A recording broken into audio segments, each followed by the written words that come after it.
झारखंड की राजधानी रांची में नकली नोटों के कारोबार का भांडाफोड़ हुआ है। जानकार मानते हैं कि राज्य में बांग्लादेशी घुसपैठियों की बढ़ती संख्या और अब बरामद हो रहे नकली नोट कहीं झारखंड नकली नोटों की तस्करी का ट्रांजिट रूट तो नहीं बनता जा रहा।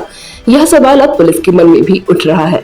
सूत्रों के अनुसार पुलिस पूरी तरह सतर्क है और किसी भी हाल में प्रदेश को नकली करेंसी के ट्रांजिट रूट में तब्दील नहीं होने देना चाहती। रांची पुलिस ने हाल में ही की गई कार्रवाई में बड़ी सफलता हासिल की है। लोअर बाजार थाना क्षेत्र से नकली नोट चलाने वाले आरोपी को गिरफ्तार किया है। आरोपियों के पास 14,500 रुपए मूल्य के नकली नोट जब्त किए गए हैं। देखिए, जो एक मोहम्मद परवेज हैं जिनका सुधा कॉम्प्लेक्स में दुकान है मोबाइल का, तो एक लड़का बच्चा आया और उसने एक मोबाइल खरीदा और उसका पैसा दिया। जब वो चेक किया तो पाया कि नोट का सीरीज एक ही नंबर का है, तो समझ में आया जाली है। तो उन्होंने थाने को सूचना दी, तो थाने ने फिर उस लड़के से पूछताछ किया और जब से घर पर पहुंचे तो उसके पिताजी के पास से और भी 29 नोट बरामद हुए। और ये नोट देखते प्रथम दृष्टया ही लग रहा है कि ये जाली है।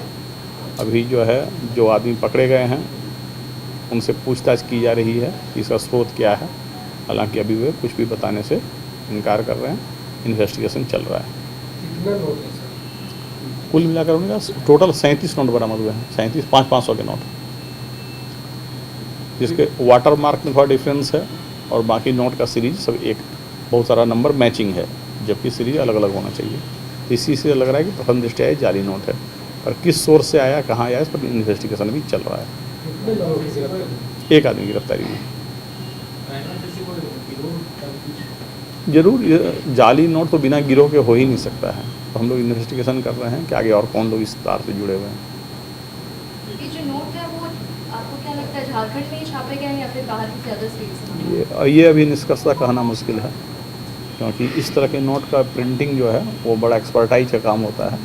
तो अभी जब तक ये इन्वेस्टिगेशन में सामने फैक्ट नहीं आ रहा है, ये कहना कुछ भी उचित नहीं होगा। सर, जो पकड़ा गया है क्या वो लग रहा है कि इतना स्मार्ट होगा कि ऐसा चीज़ कर सकते हैं, फिर काफ़ी नीचे का आदमी?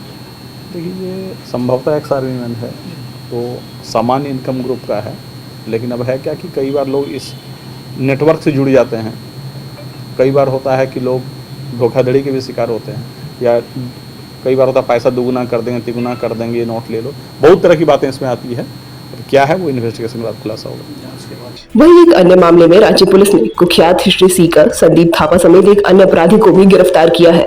देखिए, जो सूचना मिली कि जो 2 अपराधी प्रकृति के लोग हैं जो हथियार रखे हुए हैं, बड़ी गाड़ियां रखे हुए हैं और ज़मीन पर कब्जा करने का काम करते हैं।